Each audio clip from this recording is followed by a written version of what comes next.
Hi everybody, thanks for tuning into the video on this 2015 Jeep Compass Altitude. Starting off up front here, the Altitude is one of the higher trim levels for the Compass, has a lot of interior amenities that we'll get into on the inside of the car, but it also has some exterior styling cues that we'll talk about here up front. Starting off, you do have the classic 7-slot Jeep grille. The Altitude does give you these nice chrome inserts as well as the silver backing in behind those. You do have the fog lights integrated into the lower portion of the bumper there. Coming around the side, you have a nice, looks to be about an 18-inch, it's actually a 17-inch alloy rim, mounted up with a Kumo tire. Soleus looks to be about half tread on that tire there. Do have your chrome Compass badging there, as well as the black molding that runs the length of the lower part of the car. It helps to prevent chips and scratches when rocks get thrown up off of the road onto the car. I actually incorrectly stated up front, I said altitude, it's actually the high altitude, which is what gives you the interior amenities as well as the exterior styling cues. All of your chrome Jeep and 4x4 badging here in the back. Coming up the side, take you inside here. It is a leather, black leather interior.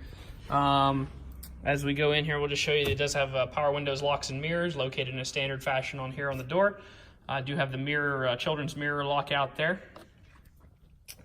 It is a power seat base. The seat goes forward, backwards, as well as up and down, and can tilt forward and backwards as needed for your comfort.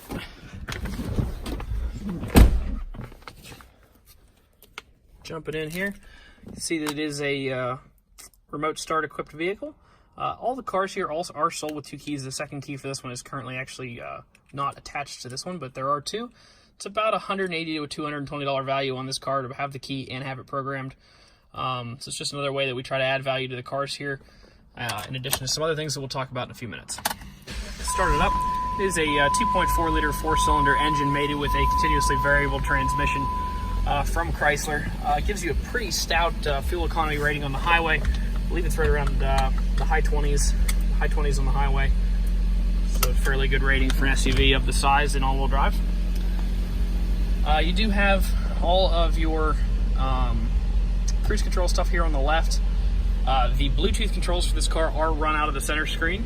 It actually hooks up here. You use the phone and then follow the audio prompts to hook a phone up.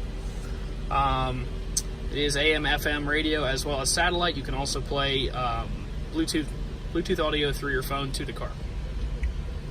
Come down here, you do have your heated seat controls as well as your 4-ways and your traction control disable button.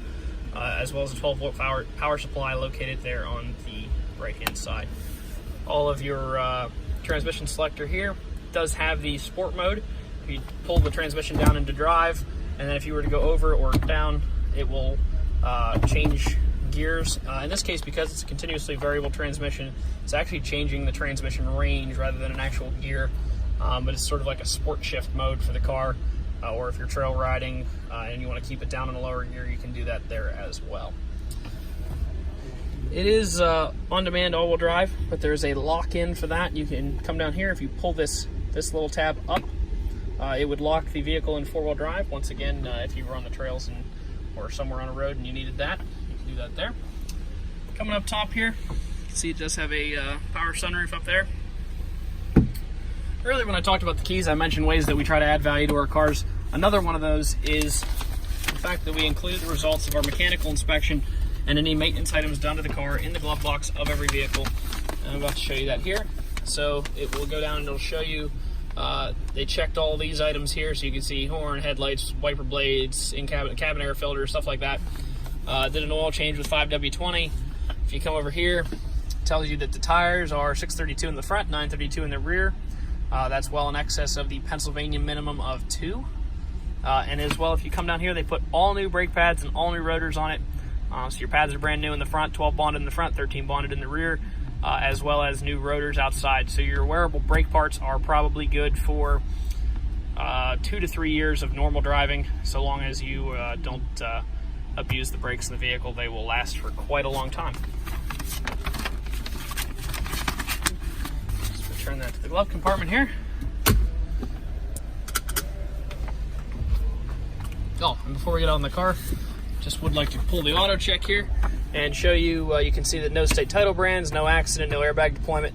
This other title brander specific event, if you go back through, if I went too far, it will show you that that specific event is just that the car at one point in time had a loan on it. So that's really obviously no repossessed, no corrected, no duplicates, no abandoned, no gray market. It's just at one point in time a prior owner had a loan, so nothing there to be concerned about. Odometer checks out as well. All of the titling information is over here. You can see that the car was titled in New York for most of its life, before a very, very brief trip to Arizona and then back to Pennsylvania. So the calculated owners by AutoCheck is 1. I'm not sure how they calculate that. To me, it looks like it's 2, but they're the experts. So either way, not a high owner vehicle, pretty low owners, no accident, good history vehicle.